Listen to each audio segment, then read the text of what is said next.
Buenas tardes, estamos en el primer capítulo de la segunda temporada de Fértil Provincia, Literatura y Libros.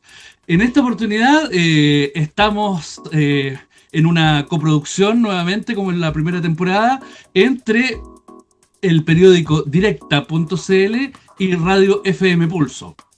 Comentarles también de que pronto ya se abrirán los espacios digitales de Directa.cl para hacer de esta programación una consolidada en esa dirección que se llamará, y ya se llama en realidad, Directa, Arte y Política, Radiovisual, 100% música chilena.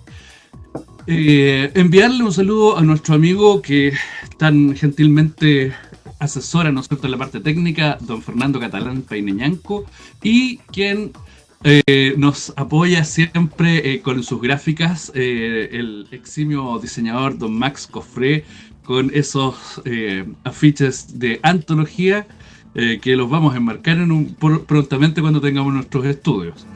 Amigas y amigos, siendo ya las 18 horas con 33 minutos, damos paso a la primera entrevista que es con Ernesto González Barnert, un poeta chileno, un gran gestor cultural también, y que se encuentra en estos momentos en la ciudad de Santiago.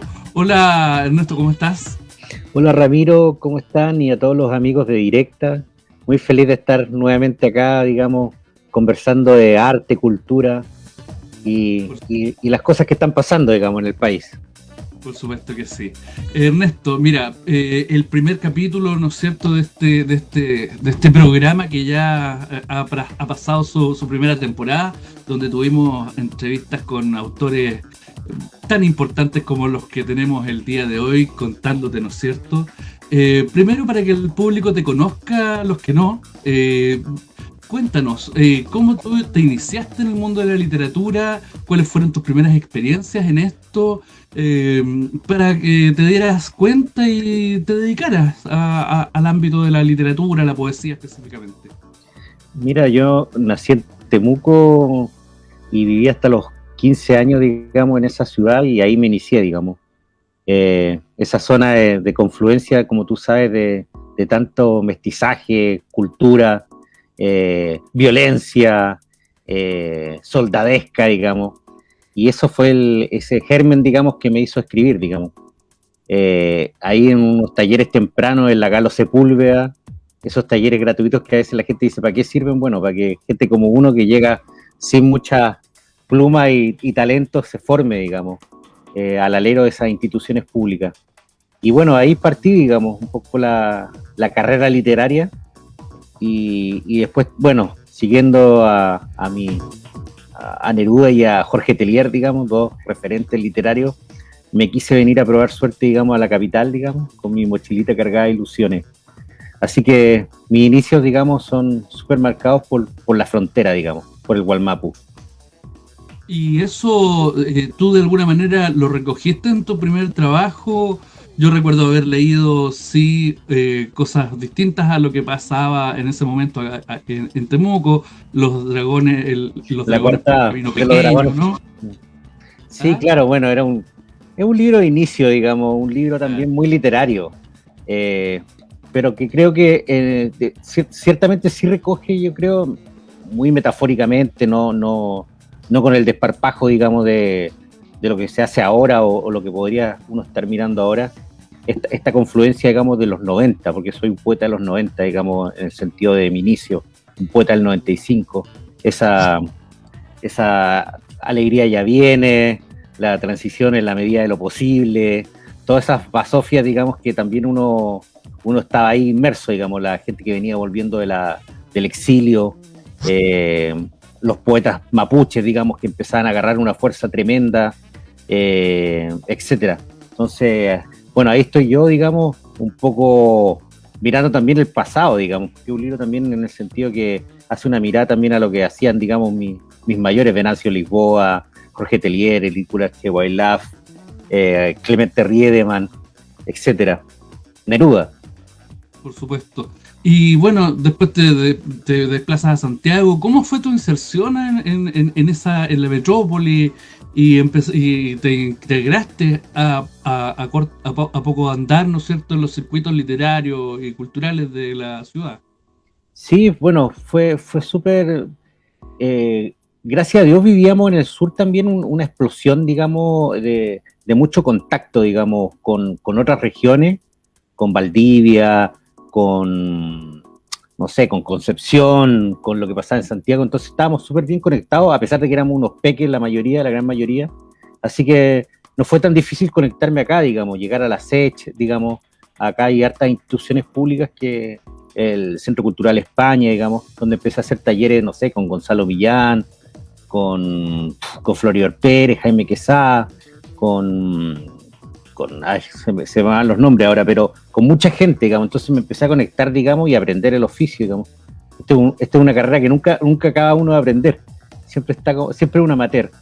Y nada, me conecté súper bien, creo yo, y, y nada, eso. Claro.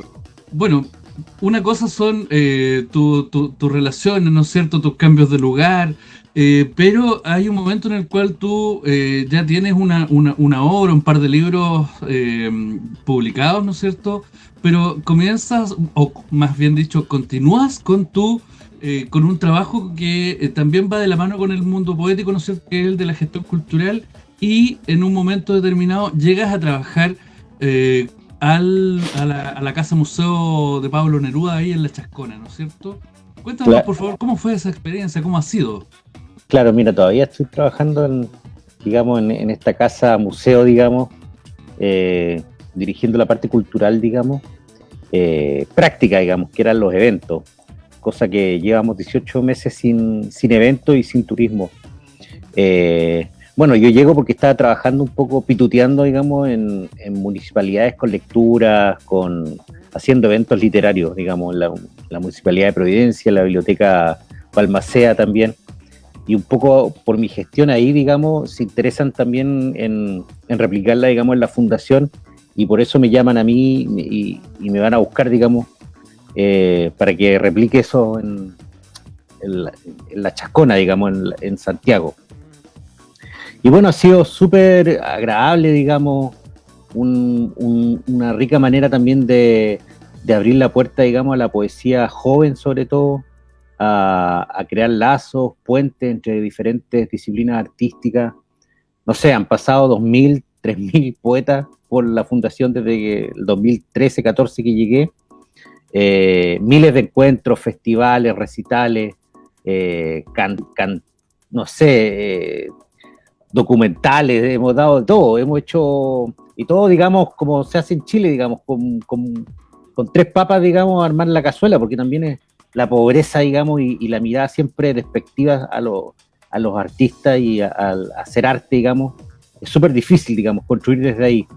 Pero así todo hemos logrado, digamos, como institución cultural privada, digamos, ser una mano, digamos, de apoyo, digamos, a los poetas, con libros, con antologías, no solo difundiendo la obra de Pablo Neruda, sino también difundiendo la obra de los mismos autores, las mismas editoriales. Todo este fenómeno editorial, digamos, fuerte que hay ahora en Chile, también va de la mano, digamos, con el apoyo nuestro, digamos, donde hacen las presentaciones de libros, etcétera.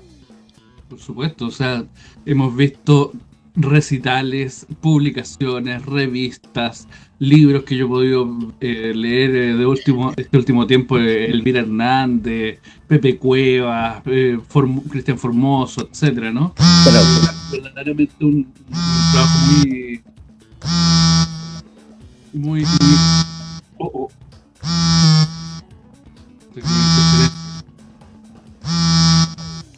Sabes que tengo interferencia, pero bueno. Ya... Cosas que pasan en vivo. ¿Ah?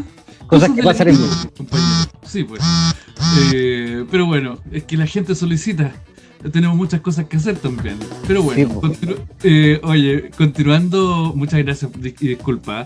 Pero continuando con lo que estábamos conversando, el trabajo en la Fundación Pablo Neruda, ¿no es cierto? Que has desarrollado durante 8 años, ¿no?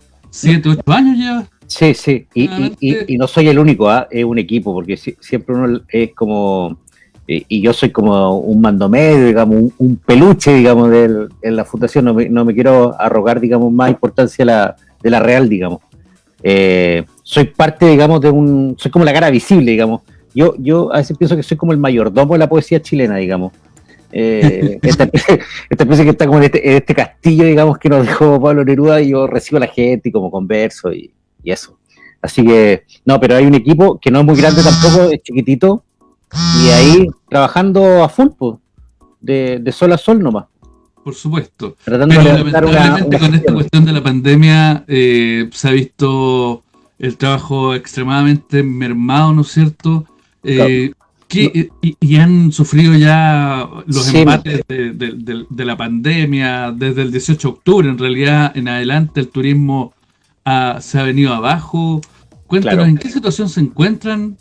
No, mira, súper grave porque, a ver, primero que todo, nosotros empezamos con el estallido social, digamos, a sufrir, digamos, porque estamos ahí por lo menos Santiago, Valparaíso, que eran las zonas más conflictivas, digamos. Tuvimos que cerrar mucho antes, digamos, los museos, se paró el turismo, la casa museo, no, como les decía, digamos, en la interna, no pertenece al Partido Comunista, no tiene nada que ver con el Partido Comunista, no tiene que ver tampoco con el Estado, digamos, una institución privada que arma Matilde Urrutia, digamos, con la muerte de Neruda, buscando preservar su legado. También tuvo momentos más o menos oscuros, digamos, antes de que yo llegara, digamos. Pero hemos tratado de ir limpiando la imagen y cuidando, digamos, que no se vuelvan a hacer esos problemas que tuvo la casa, digamos, en su inicio, digamos, asociada a ciertos personajes un poco siniestros. Eh, pero más allá de todo, es una casa museo, digamos, tres casas museo que se autofinancian, digamos, por el turismo, por la entrada, digamos, al museo, que alguna gente encuentra muy cara, pero que si fueran a un museo en Europa o en Estados Unidos se darían cuenta lo barato que es Chile, y donde la mayoría de los museos son gratis y la gente tampoco va. Me ha tocado estar en museos como el Violeta Parra, digamos, el Bella, y a veces está vacío, digamos. Es decir, la gente se queja, pero no consume cultura. Quiere que le regalen la cultura o le lleven la cuchara a la boca. Y se gasta, no sé, 300.000 pesos en un celular, digamos. Son, son esos problemas, digamos, que yo veo como graves. Pero bueno, la fundación está súper grave, no tiene, digamos, hemos tratado de levantar algunos fondos, pero nos ha ido más o menos nomás. Así que eso. Bueno, lo que pasa es que, claro, tres casas igual, tres casas museos con sus colecciones, con todo lo que implica el mantenimiento, debe ser un gasto enorme, enorme. Sí, Pero ¿tendrán algún tipo de plan para poder enfrentar esta situación?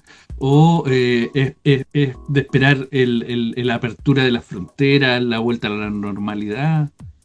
mira, hemos hecho de todo, digamos. Lo que no quisimos desde un principio fue echar a la gente, digamos.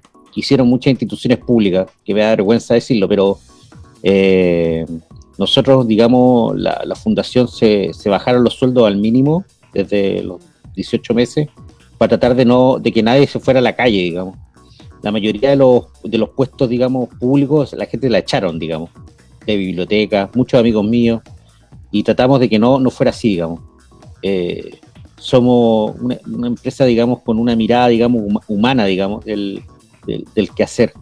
Y bueno, así hemos aguantando con esos ahorros, digamos, tratar de mantener la cosa, digamos, a medio morir saltando. Así todo implementamos una página web de cultura donde seguimos funcionando, digamos, haciendo entrevistas, mostrando lo que hacíamos, subiendo libros, haciendo antologías de Colombia, Perú, Bolivia, etcétera, etcétera, Uruguay, generando puentes, digamos. Pero no da, digamos, el dinero se acaba, digamos, estamos con la soga al cuello. Estamos haciendo una campaña de aportes, digamos, en www.fundacionneruda.org, y ahí esperando la ayuda, digamos, de gente, digamos, que tenga harto dinero y que le interese la cultura, digamos. Los fondos nos han servido un poco para la parte cultural, pero no para los sueldos, digamos, ni para mantener la conservación de las casas, digamos, que es lo que ahora nos complica. así es de imaginar. Así es que para nuestras amigas y amigos que nos están viendo, si hay alguna persona que tuviera por ahí un contacto con alguien que pudiese gestionar valores para poder apoyar esta institución que ha dado tanto al país, a su representación, a la representación del Nobel, ¿no es cierto? Pero también el enriquecer el turismo cultural, que es un ámbito tremendamente importante para el Sí, desarrollo del mundo del arte y la cultura, ¿no es cierto? Ojalá que sí, alguien pudiera escuchar y aportar, ¿no? y interesante porque en Temuco debería abrirse la casa museo, digamos, de Pablo Neruda. No es un mal negocio, digamos, en el sentido de que los países, uno va a Europa, digamos, porque es su cultura la que enriquece, digamos, y lo mismo en Chile tenemos que empezar a pensar igual. Eh, Sí, Ustedes no se imaginan el turismo cómo llena las casas, digamos, los brasileños, los argentinos, los norteamericanos, los europeos, para qué decir, y ahora están empezando a llegar los asiáticos, digamos, los chinos, los hindúes, digamos. Entonces, yo les digo, hay que hacer, abrir estos caminos, digamos, porque si no la cosa se muere, digamos, y vamos a terminar, ¿qué? Destruyendo la tierra, digamos, hasta que quedemos desnudos, digamos. por supuesto. Por supuesto, o sea, bueno, es de esperar porque esto todavía no hay luces ciertas, pero sí ha cambiado la institucionalidad, ¿no es cierto?, de acá de la comuna de Temuco y de la región y del país grandemente, ¿no? Y todos esos cambios han sido Amén, muy amén. positivos. Amén. Y todos esos cambios han sido muy positivos, sobre todo en la figura del alcalde, el nuevo alcalde de Temuco, que desplazó, ¿no es cierto?, al anterior alcalde, ex militar, coronel de ejército, Miguel Becker, una persona absolutamente despreciable desde el punto de vista que se le mire.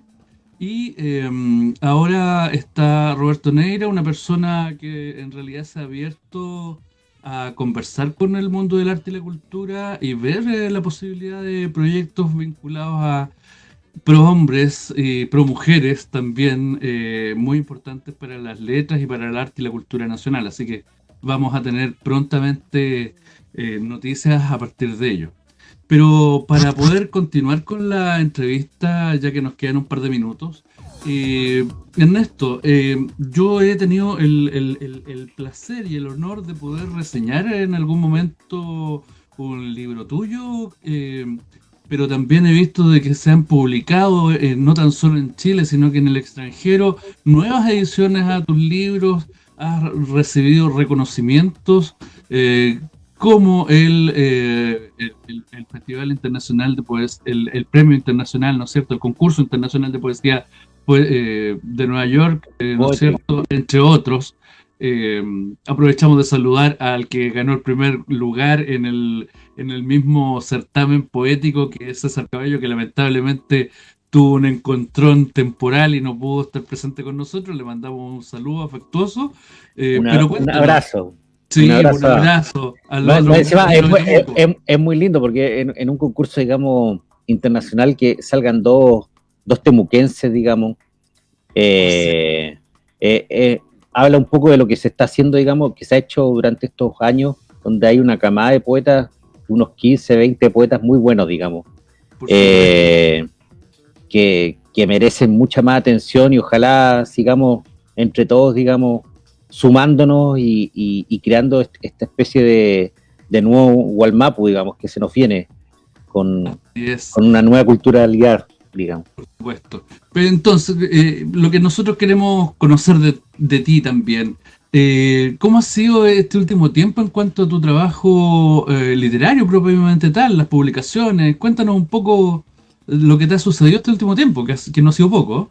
Sí, pues uno es como un Jekyll and Hyde, digamos, de la cabeza, un lado, digamos, el creador, el poeta, digamos, el artista, y por otro lado el ingeniero, digamos, de la poesía. Ahí siempre a patadas, digamos, entre ambos bandos, digamos, en mi cabeza.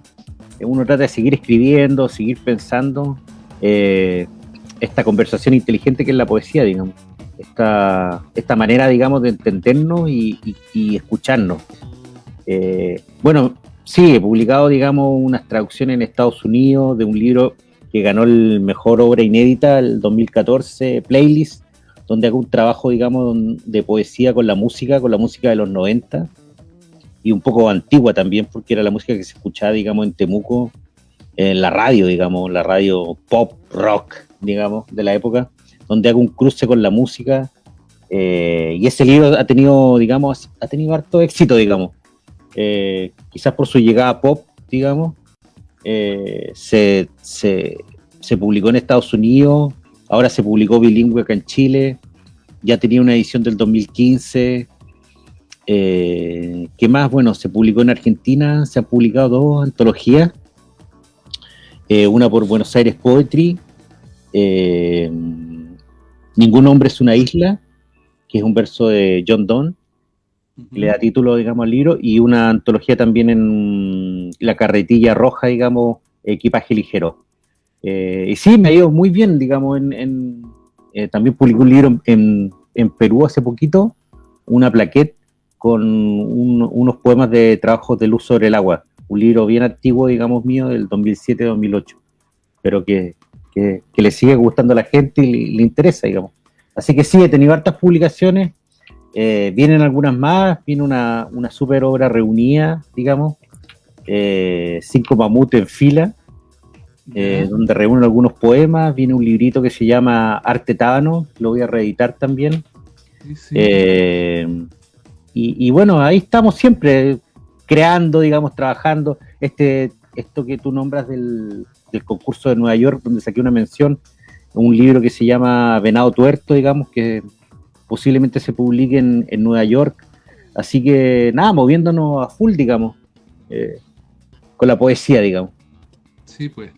No, en la temporada anterior también tuvimos la oportunidad de conversar con un colega tuyo, con Tamim Maulén, que nos hablaba desde Nueva York, ¿no es cierto?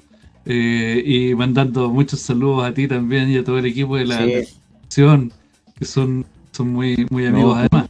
Sí, con quien me conocí con quien nos conocimos en aquel entonces de un festival que hicimos llamado Violento Sur, en donde nos dimos cita una treintena de poetas, algo que ojalá nadie recuerde en su vida. No, fue bien lindo ese encuentro, digamos, y celebro, digamos, porque estuvimos, bueno, reunidos con muchos escritores de la región, bueno, entre ellos tú, digamos, y muchos más, y también muchos escritores de otras partes de Chile. Y fue súper fructífero, digamos. Yo les cuento, yo conocí ahí a Tamín, digamos. Imagínense, y ahora somos bien amigos, digamos, y lo respeto mucho también como gestor cultural y poeta, digamos. Él ha hecho un tremendo trabajo ahora con el grupo Arde, digamos, a propósito del estallido social. Es muy interesante eso, está disponible en web, se puede descargar un libro, digamos. Así que no, ese Violento Sur, digamos, que un poco recogía toda esa violencia que había solapada, digamos, en los 80, 90, digamos, con expropiaciones de tierra gigante, bueno, ustedes saben quién, toda esa cosa, digamos, que había, digamos, donde la pobreza, digamos, las terribles condiciones, digamos, en que vivimos los sureños, digamos, en que nos tienen a veces. Así es, que no es nada fácil, y quizá de esa dificultad y esa resistencia salga esa fuerza, esa lírica poderosa que tiene el sur de Chile, pero especialmente la región de la Araucanía. Sí. Si tienes por ahí quizá algún texto que puedas compartir con nosotros, te podemos regalar un par de minutos para escucharte. Uy, a ver, me pillaste. 2 o 3 poemas, no sé. Espérame. Me tomo por asalto. No, me tomas por asalto, no estoy preparado, digamos, para leer un poema en este momento. Ah, pero no te preocupes, sí, podrá ser en otras circunstancias. Sí, no los voy a aburrir con un poema. Aunque soy el más entretenido de los poetas, pero bueno, soy el más chistoso, pero Cabello me dice que soy el rey del chiste corto. No, pero hay muchos que se alejan mucho de ser un chiste. Estimado Ernesto, agradecemos montones tu participación en este nuevo capítulo, en el primer capítulo de la segunda temporada de Fértil Provincia, Literatura y Libros. Espero que tengamos una nueva oportunidad, y ya lo creo que así va a ser, de poder conversar de literatura, de poesía y de otros temas que naturalmente nos reúnen, ¿no es cierto? Como son los del sur de Chile y la gestión a en diversos niveles y alcances. Así que Sí. muchísimas gracias por tu participación. Sí, oye, mándenle un abrazo, no sé si se está viendo, pero a Alejandra, una maestra, una ídola, ¿qué les puedo decir? Quedan en buenas manos. Pregúntele sobre educación, sobre niños, sobre enseñar la poesía, porque ella es una ídola a nivel mundial de ese tema, digamos. Así que ojalá todos aprendiéramos de ella. Así que, por favor, eso vamos a hacer. Eso. Estimado Cariño a Alejandra Ernesto, y cariño a usted. Muchas gracias, Fernando, Ramiro. Ernesto, muchísimas gracias por participar con nosotros.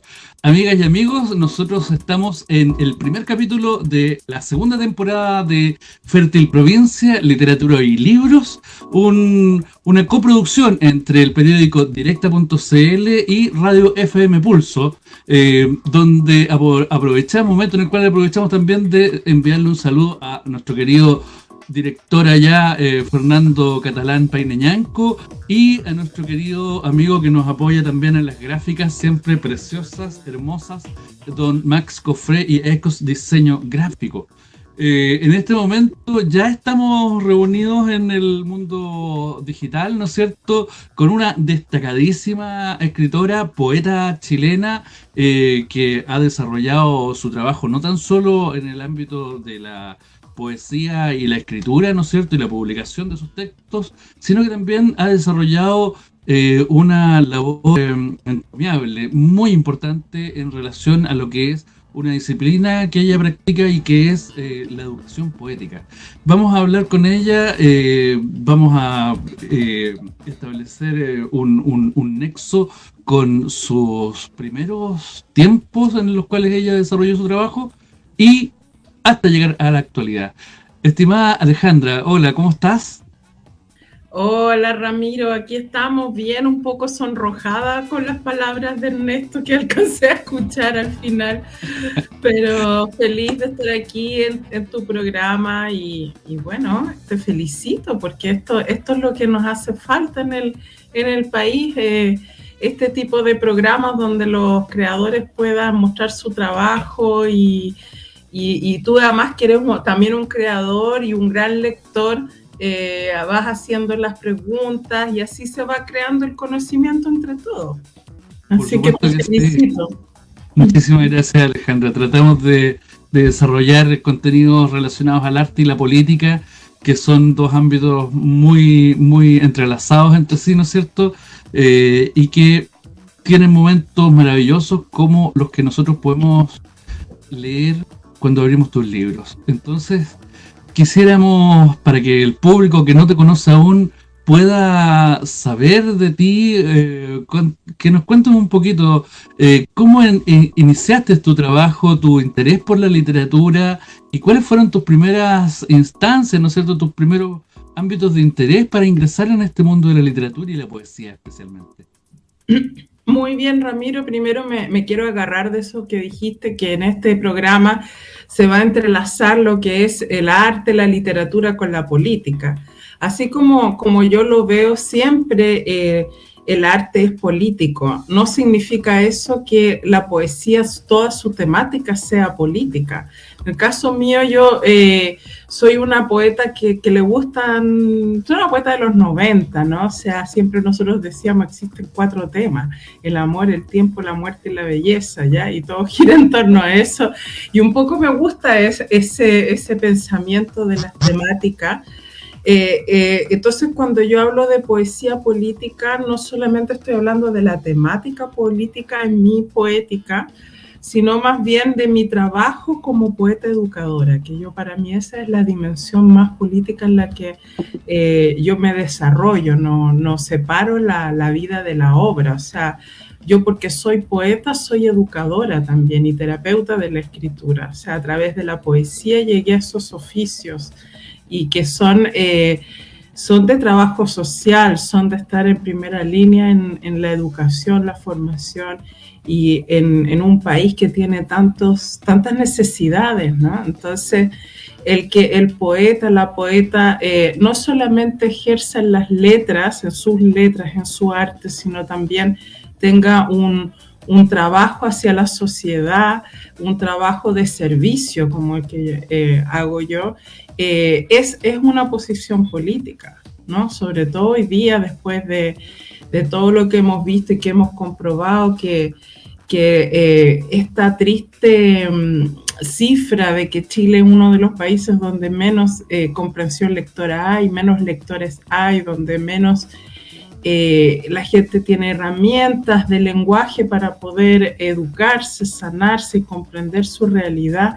Esto, más que una cifra, es algo dramático, Ramiro. O sea, la población es manipulada por los medios, ¿no? Es manipulada por el periodismo, o sea, lo vimos en las últimas elecciones, o sea, y las manipulaciones son emocionales, no la política juega con las herramientas de la emocionalidad, y es el miedo lo que está muy enclaustrado en la población chilena, el miedo que también dentro de la educación poética lo nombramos como el bloqueo, ¿no? El bloqueo creativo y cognitivo que impide que las personas puedan acceder a expresarse y a usar el lenguaje a su favor, ¿ya? Y esto, entonces, por eso yo hoy día también voy a ocupar aquí tu programa para dar a conocer un taller que voy a empezar a dar a partir de mañana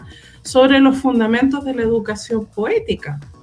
Porque yo, Ramiro, quedé bien deprimida con la pérdida de mi candidato, que yo quería que era una gran esperanza para mí, para muchos, y darme cuenta que ese sueño de un Chile digno, de un Chile justo para todos y todas, era una ilusión, ¿no? Una ilusión en el sentido porque la población es manipulada y esa manipulación se permite porque no hay buena educación, no hay un acceso al lenguaje y a todo lo que eso implica, más allá del consumo de los libros, sino el mero hecho de pensar, de tener un pensamiento crítico, ya no vamos a hablar de un pensamiento transformador, ¿no?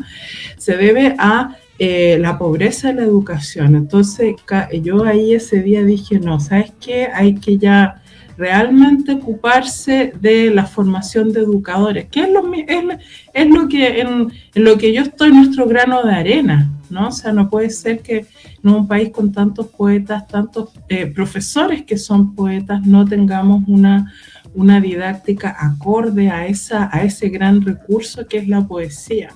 Entonces yo ahora estoy en la onda de formación de educadores, de entregar estas herramientas que yo conozco y sé, así que los invito a todos. Va a ser un taller de 4 sesiones, 4 viernes a las 7 de la tarde, lo está organizando la Fundación Verso Libre, y se llama así el taller Fundamentos de la Educación Poética. No va a ser solo teórico, no van a ser solo charlas mías, sino sobre todo, siempre lo más importante, la expresión propia de los participantes. Todos van a escribir y conocer algunas didácticas que son aplicables a todo tipo de grupos, porque esto no se trata de enseñarle a los iniciados, pues si ya estamos... Oye, nosotros... Eso mismo te quería preguntar.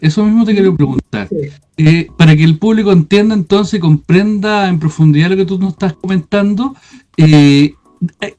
¿de qué se trata propiamente tal la educación poética? ¿Cuáles han sido sus precursores? ¿En qué situación se encuentra acá en Chile? ¿Y cuál es la contribución que haces tú en este momento a esta disciplina? Bueno, yo inventé el concepto, ¿ya? Yo inventé la metodología. Sí. Claro que la educación poética es antigua como el hilo negro, o sea, siempre la poesía ha estado unida a la educación. ha sido una y la misma cosa. Entonces, Primera profesora, por ejemplo. Sí, yo he llevado desde mis estudios como didacta en Alemania, que yo soy pedagoga de la poesía, soy didacta de la escritura, de ahí empecé a conceptualizar esto, que es la educación poética, es un enfoque de cómo enseñar el lenguaje de manera integral para personas no iniciadas, ¿ya? Porque nosotros estamos iniciados, en Chile es muy elitista el acceso al lenguaje, o sea,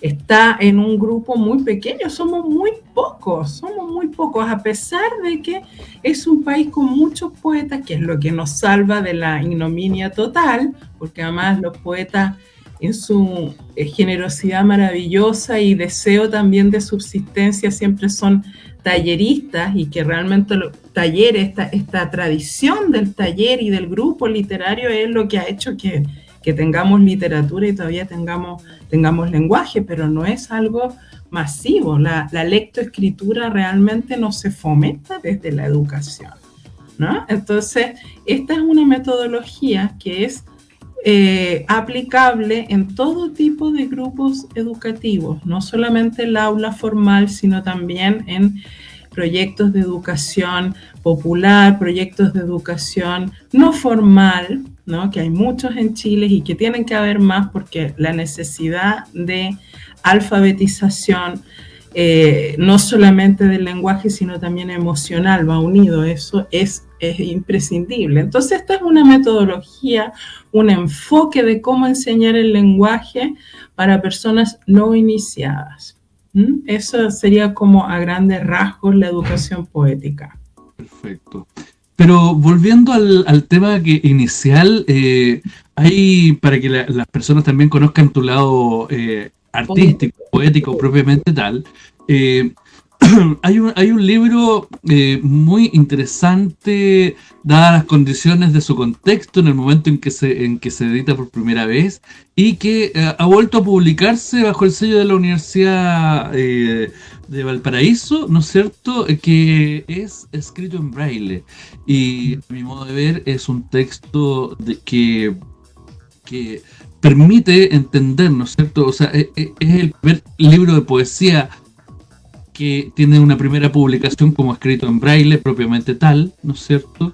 Y que eso habla de una inclusión en tiempos que no se hablaba de la inclusión, que no se hablaba de las personas con capacidades reducidas o distintas, que no había una consideración, o sea, más allá de la Teletón, no había una persona que se dedicara a pensar en la inclusión de personas, en este caso, carentes de vista, ¿no es cierto?, con problemas oculares.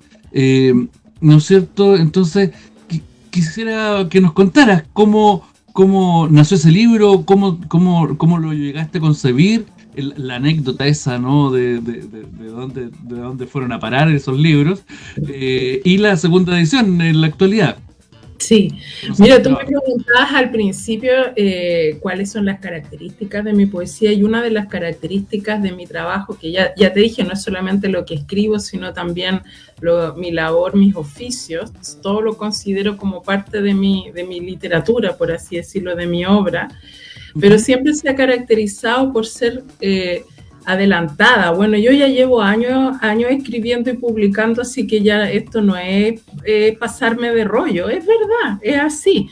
Yo escribí primero el Yo Cactus cuando estaba en tercero medio, lo publiqué el año 94, me ganó un premio en un tiempo en que nadie hablaba del yo, de la subjetividad. Estaba saliendo la poesía de la dictadura, de una sobrevivencia donde el yo, lo íntimo no era posible, ¿ya? Entonces ese libro también es uno que abre la posibilidad del yo, de lo íntimo en la poesía nuevamente. Y después el escrito en braille, claro, yo nunca pienso los libros como este va a ser un libro inclusivo. Yo en esa época estaba trabajaba en una biblioteca para ciegos y me interesaba cómo poder explicarle la literatura, un poema a un ciego, ¿no? Cómo poder explicarle o cómo poder disfrutar con él de la poesía desde otros lugares. Entonces ahí yo empecé como a pensar en que quería hacer una poesía que fuera textura, no imagen, ¿ya? O que las imágenes fueran formando como una textura. Ese era como el bolón que yo tuve en esa época, y justo fue cuando yo estaba en la Fundación Neruda y desarrollé gran parte de estos poemas. Yo además en esa época estaba embarazada de mi hijo, y toda esa situación del embarazo también implica como un estado de conciencia muy distinto al normal. Entonces ese libro igual tiene algo que fue catalogado de críptico, de hermético, pero porque es un lenguaje que va más allá de lo racional. Hay que saltarse un poco como a lo que estábamos acostumbrados en esa época, además que había una preponderancia de la dictadura de Parra, pero bueno, un poco así como lo parriano, que es como muy referencial, muy de este lenguaje de los Olimpo y todo eso, como más coloquial, ¿no? Entonces yo llego con un lenguaje súper oscuro, críptico, que surge del inconsciente, con una fuerza al punto que recién ahora yo entiendo con el tiempo muchos de esos poemas, ¿ya? Y en esa época me gané un premio y me iban a publicar el libro.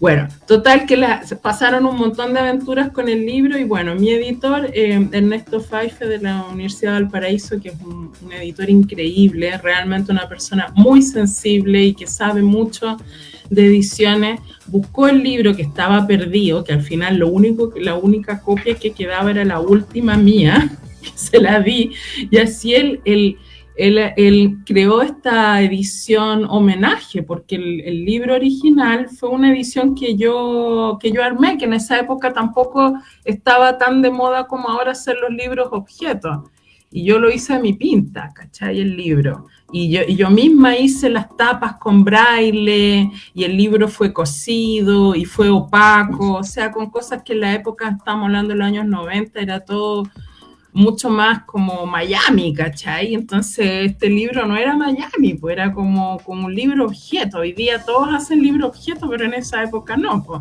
La invitación era de papel hecho a mano. Yo quería como relevar como harto la corporalidad y esta edición es muy linda porque da cuenta de aquello, ¿no? Entonces tú pasas las yemas de los dedos por el braille y vas escuchando. Aquí atrás tiene el libro una cuestión, aquí un código QR que tú le ponías el celular y sale mi linda voz recitando todo el libro. Entonces es una experiencia sensorial, no es solamente palabras puestas ahí que se refieren a algo, te quieren llevar a una experiencia sensorial, y me gusta eso de este libro, que es algo que nos faltaba mucho, en esa época faltaba mucho, no se entendió, o sea, al punto que harta gente se sintió como muy agredido por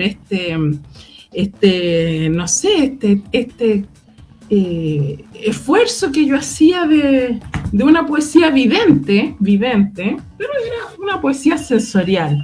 Entonces esto es muy bonito de pasar las yemas de los dedos por el braille y ir escuchando mi poema recitado, porque siempre la onda, Ramiro, es sacar al poema de la página, sacarlo, ¿cachai? Entregarlo al aire, entregarlo a las yemas de los dedos, entregarlo a la piel y al aire. Esa sería la idea del escrito en braille, sí. O sea, es una escritura que se lee con el cuerpo, en realidad, pues, ¿no? Con el tacto. Es tremendamente sensual desde ese punto de vista, ¿no? Yo, la verdad es que la otra vez, yo voy a comentar una experiencia que tuve hace un par de años atrás. Estaba en una conversación pública con Christian Barken, que hasta el momento no sé si todavía será o no el director de la editorial de la Universidad de Valparaíso, ¿no es cierto? Sí, lo es. Y estaba dando una conferencia sobre Gabriela Mistral. Y yo le pregunté en esas, ¿no es cierto? Oye, Cristian, pero vengamos a la actualidad. ¿Quién te parece a ti que es la deudora de Gabriela Mistral a nivel nacional? Y que podamos decir que está viva y está en la actualidad. Y me dijo, sin lugar a dudas, Alejandra del Río Lohan. O sea, no hay otra. O sea, que Christian Barken, más allá de que estemos de acuerdo o no con las cartas que está enviando este último tiempo a través del Mercurio y otros medios, ¿no es cierto? Tiene una autoridad en el tema de la literatura innegable, ¿no es cierto? Y que él diga algo así es porque nos permite entender al público, ¿no es cierto?, de que nos encontramos con una autora que rebalsa con crece los límites imaginarios del país y que realmente está en un camino directo hacia convertirse en una poeta de proporciones por lo menos latinoamericanas, ¿no es cierto? Y que ya ha tenido reconocimientos en ese ámbito. Lo recalco para que el público sepa con quién estamos conversando y cuál es nuestra invitada. Pero Gracias, Ramiro. Cristian me ayudó mucho a mí, de verdad. O sea, sí, ser una persona así como yo te decía, que es un poco de vanguardia, que hace cosas que no son como del interés normal en su momento, es muy difícil, es ir siempre en contra de la corriente. Y la cantidad de veces que me han pegado en la cara, portazo, ahí mismo en el libro escrito en braille cuento la historia de este libro, que es bien tremenda. Es un trauma editorial que sufrí.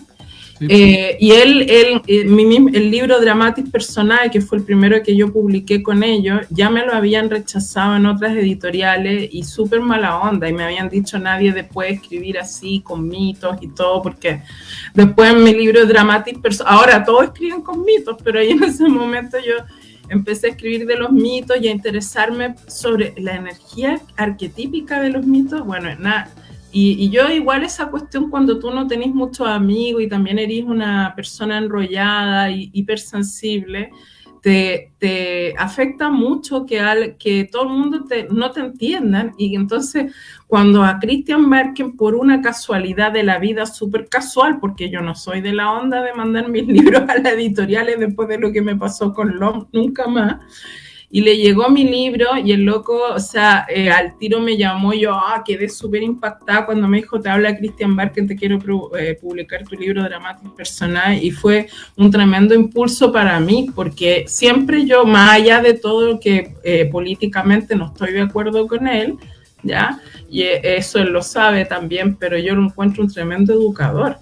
Y un tremendo educador para el país, de poner temas al alcance de muchos que si no de otra forma no existirían ya en un país con tanto elitismo. Entonces para mí fue súper bueno eso, fue súper, me ayudó mucho, fue un gran espaldarazo, lo reconozco. Muy, muy, muy importante a todas luces. Oye, pero tu trabajo poético no descansa, y yo también tuve la oportunidad de comentar un texto tuyo que es muy, muy, muy interesante, que es justamente Capuchita Negra, que editó Rolo Martínez Trabuco, ¿no es cierto?, nuestro querido amigo de Editorial Aparte, al cual le enviamos un caluroso saludo, aunque él debiera enviarnos un poquitito de calor para acabar el sur, porque se encuentra en la ciudad de Arica, ¿no es cierto? Cuéntanos, por favor, ¿cómo llegaste a concebir este libro? ¿De qué se trata? ¿Cómo va? Mira, yo quiero mucho a Rolo también, un gran editor que me creyó en mí, creyó en ese libro, que salió, que estaba listo un año antes del estallido, un año antes. Yo antes, este libro lo empecé a escribir unos 3 años antes del estallido, enmarcado en un proceso de terapia mío, terapéutico, para sanar mi historia familiar de ser una hija de una familia resistente. ¿Ya? Siempre se habla en los trabajos de memoria, de la memoria de la dictadura, como desde el lado de las víctimas, ¿ya? Desde el lado de la memoria como un memorial de víctimas, pero hay poco rescate de la memoria como un espacio de la resistencia, y resistencia muy precaria, resistencias de familias, o sea, mamá, papá e hijos resistiendo contra la dictadura, y de formas tremendas. O sea, mi familia fue muy comprometida hasta el día de hoy, y yo empecé a militar a los 10 años.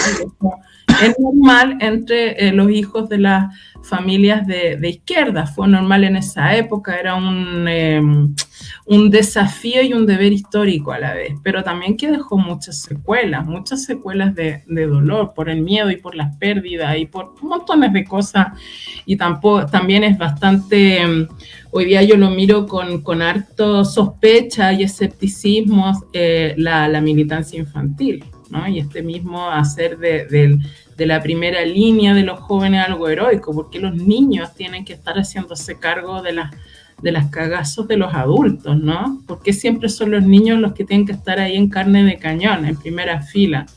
¿Y dónde quedan los adultos? ¿Por qué los adultos no pueden hacer de este mundo un lugar un poco mejor? Porque son los jóvenes los que tienen que entregar su carne para que ocurran los cambios, como lo que hemos visto ahora, ¿no? O sea, ¿cuántos traumas oculares está costando la Constitución ahora? ¿Cuántos jóvenes encarcelados y bueno, vejados y de maneras que son sumamente injustas?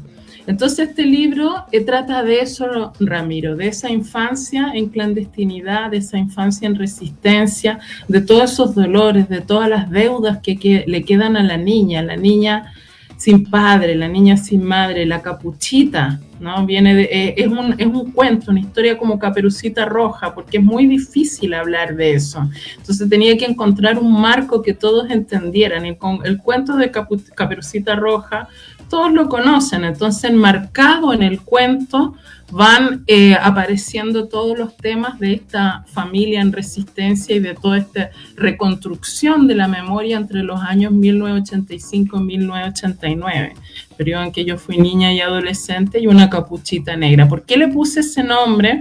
Por el poema de Gabriela Mistral que se llama Capuchita Roja, que es su versión de Caperucita Roja, que está como centrado en el abuso infantil. Y ella no le puso Caperucita, le puso Capuchita Roja. Y dije, oh, fantástico, se lo robo a la patrona, pero como mi personaje empieza comunista y termina anarquista, termina súper desilusionada ya en los 90, sí, ya, pero su amigo muerto, ya totalmente traicionada el proyecto de socialismo y el proyecto de la alegría que nunca llegó, etcétera, la transición truncada, la democracia cartucha y toda esa cuestión.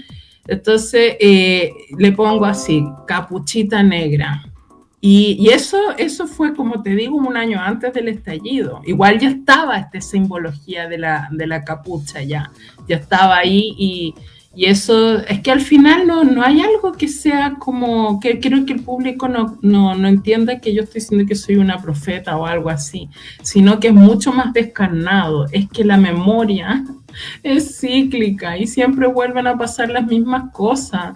No igual, exactamente igual, porque la juventud de hoy es diferente a la de antes, y por lo menos hoy en día, no sé, hay algo que no es tan doctrinario en esta revolución de ahora, en este levantamiento de ahora, como teníamos nosotros en esa época.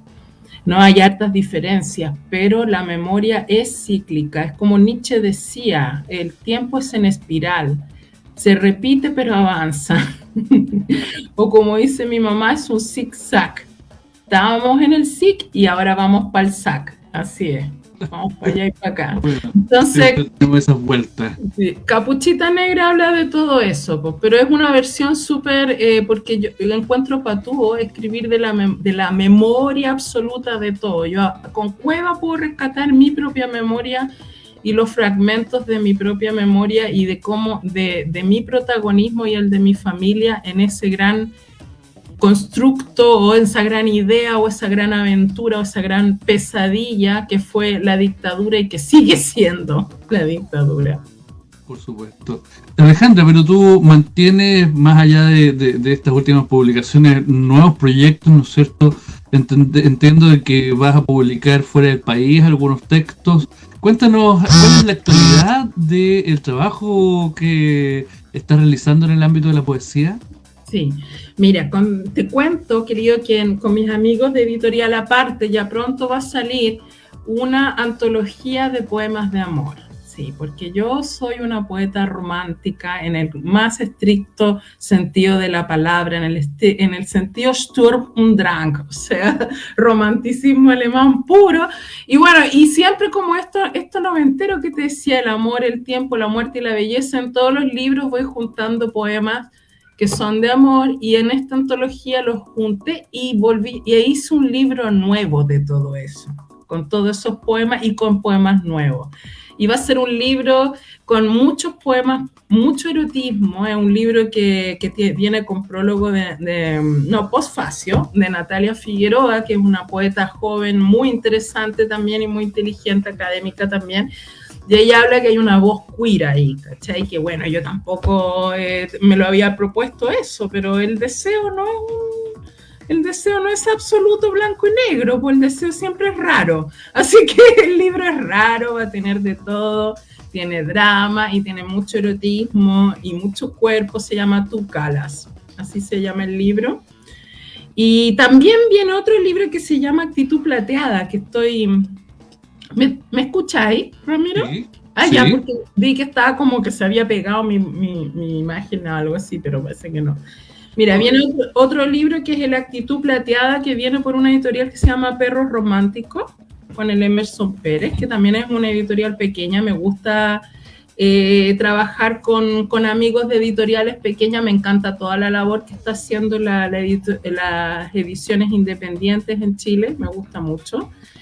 Y este libro, Actitud Plateada, es bien interesante porque se trata de... Es un libro visionario, son visiones, pero yo busqué métodos de provocar visiones, ¿ya? Entonces, por ejemplo, una parte del libro está escrito con un método de inmersión sonora para entrar en estado de conciencia ampliado a través del tambor. Son viajes que yo hago.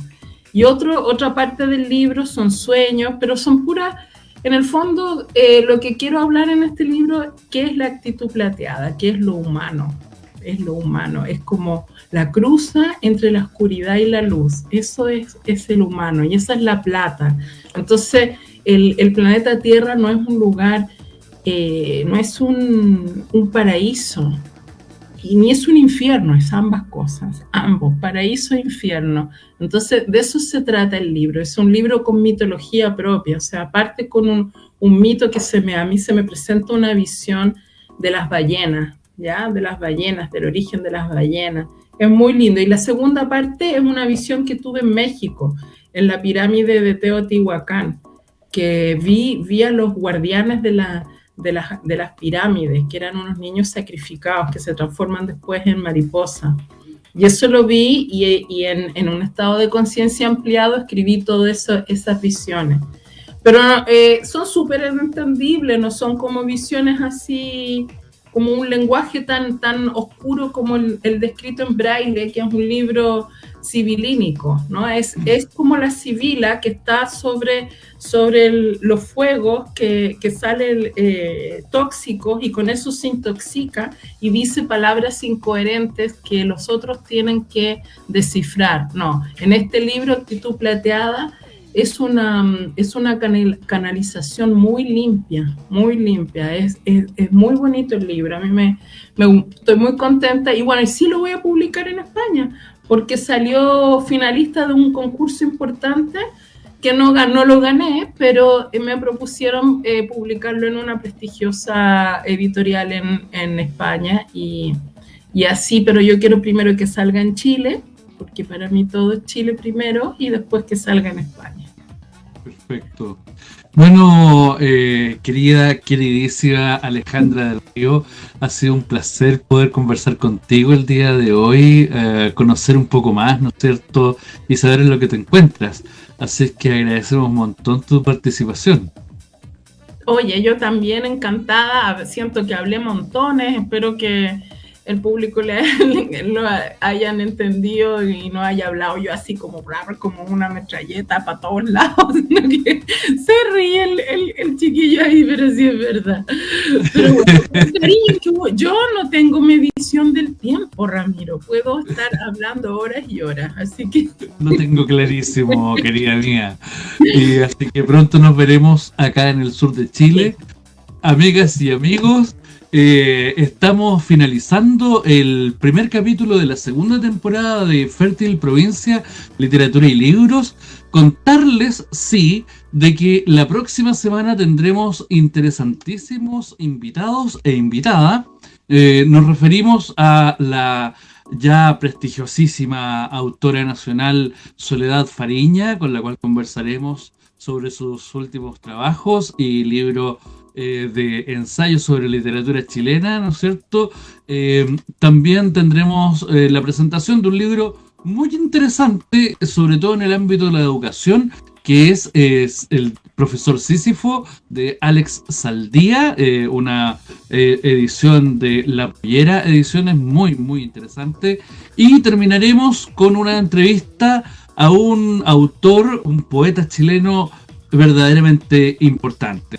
Nos referimos a Yanko González, con el cual terminaremos el capítulo número 2 de esta temporada y que nos hablará no tan solo de poesía, sino de sus investigaciones en el ámbito o en la dimensión de la dictadura, ¿no es cierto? Y la formación, ¿no es cierto? Que tuvieron muchas personas, muchos jóvenes en aquel entonces, producto y tendientes, ¿no es cierto?, a justificar y ver con buenos ojos lo acontecido en la dictadura. Así es que vamos a volver con un segundo capítulo impresionante de estos poetas, increíble, ¿no es cierto?, de antología.